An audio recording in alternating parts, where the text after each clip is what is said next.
ഇന്ന് നമ്മൾ ചെയ്യുന്നൊരു സ്നാക്കാണേ. അപ്പോൾ ഇത് ഞാൻ 2 രീതിയിൽ ചെയ്യുന്നുണ്ട്. ഒന്നൊരു ഹെൽത്തി വെർഷനും ഒന്നൊരു നോർമൽ വെർഷനും. അതിന് മെയിനായിട്ട് വേണ്ട ഏത്തപ്പഴമാണ്. നല്ല പഴുത്ത ഏത്തപ്പഴമാണ് കുറച്ചുകൂടെ ബെറ്ററാണ്. കാരണം എൻ്റെ ഇരുന്നത് കുറച്ച് പച്ചയായിരുന്നു, അത്ര നന്നായിട്ട് പഴുത്തിട്ടില്ല. അപ്പം ഞാൻ ആദ്യം ഫോർക്ക് ഉപയോഗിച്ചിട്ട് ആ ഒരു ദൗത്യം പരാജയപ്പെട്ട് പിന്നെ ഞാൻ കൈ കൊണ്ട് നന്നായിട്ട് സ്മാഷ് ചെയ്തത് കേട്ടോ. അങ്ങനെയാണ് നന്നായിട്ടത് സ്മാഷായി വന്നത്. അപ്പോൾ കൈ കൊണ്ട് നന്നായിട്ട് പൊടിച്ച് ചേർക്കുക ചെയ്യുന്നത്. ഇത് പഴുത്താണെങ്കിൽ ഈ ഒരു പ്രശ്നമില്ലേ. എന്നിട്ട് അതിനകത്തോട് ഞാൻ ശകലം സിനമൺ പൗഡറും ഉപ്പും ഏലക്കയും അതുപോലെ ജീരകവും കൂടെ ചേർത്ത മിശ്രിതമാണ് ഇടുന്നത്. അതിനുശേഷം ശകലം തേങ്ങയിട്ട് നന്നായിട്ട് മിക്സ് ചെയ്യണേ. കൈകൊണ്ട് തന്നെ ഞാൻ എല്ലാം തന്നെ ചെയ്യുന്നത് കേട്ടോ.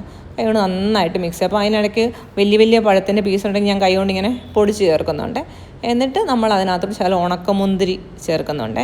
നമുക്ക് വേണമെങ്കിൽ കാഷ്യൂ നട്ടോ അതുപോലെ തന്നെ ബദാമോ ഒക്കെ വേണമെങ്കിൽ ചേർക്കാം കേട്ടോ. അപ്പോൾ ഇങ്ങനെ കടിക്കാൻ കിട്ടും. അപ്പോൾ അതൊരു പ്രത്യേക ഫീലാണ്.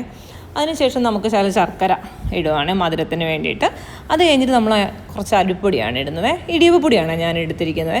ഇടിയപ്പൊടി കൂടി ഇട്ടിട്ട് നന്നായിട്ട് നമ്മളിനി മിക്സ് ചെയ്യണേ.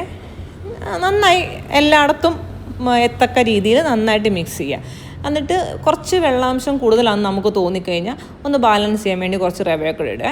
അപ്പം ഈ റവ ആ വെള്ളത്തെ വലിച്ചെടുത്തിട്ട് ഒരു ഡൗ അല്ലെങ്കിൽ ഒരു ബോൾ പരുവത്തിലാക്കി എടുക്കാൻ നമുക്ക് പറ്റുമേ റവ ഇടുമ്പോഴത്തേക്ക്. എന്നിട്ട് നന്നായിട്ട് മിക്സ് ചെയ്ത് ഒരു ബോൾ പരുവത്തിലാക്കുക. എന്നിട്ട് നമ്മുടെ കയ്യിൽ അല്പം എണ്ണ തടവുക, അല്ലെങ്കിൽ നെയ്യോ എന്താണെന്ന് വെച്ചാൽ നമുക്കിഷ്ടമുള്ളത് തടവി നന്നായിട്ട് ബോൾ പോലാക്കി ഒരു മീഡിയം സൈസ് ബോളാക്കി നമ്മൾ നമ്മുടെ സ്റ്റീമറിൽ വെച്ചിട്ട് നന്നായിട്ട് ആവി കയറ്റുക.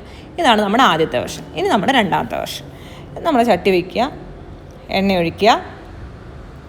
എണ്ണ ഒഴിച്ചതിന് ശേഷം അതിനകത്ത് നമ്മുടെ ഈ ബനാന ബോൾസ് ഇടുക. നമ്മുടെ ഇഷ്ടമുള്ള സൈസിൽ എടുക്കുക. ഞാനപ്പോൾ ചെറുതായിട്ടാണ് എടുത്തത് കേട്ടോ. ഇട്ട് നല്ല ഗോൾഡൻ ബ്രൗൺ ആകുന്നവരെ നന്നായിട്ട് മൂപ്പിക്കുക. സിമ്മിലിട്ട് ചെയ്യുന്നതായിരിക്കും നല്ലത്, അല്ലെങ്കിൽ പെട്ടെന്ന് അങ്ങ് കരിഞ്ഞു പോകും. ചെറിയ ബോൾസ് അല്ലേ, അതുകൊണ്ട് പെട്ടെന്ന് കരിഞ്ഞു. അപ്പോൾ സിമ്മിലിട്ട് ചെയ്താൽ ആ ഒരു പ്രശ്നം ഉണ്ടാവില്ല. അതുണ്ടോ അകം നല്ല സോഫ്റ്റും പുറം നല്ല ക്രിസ്പി ആയിരിക്കും.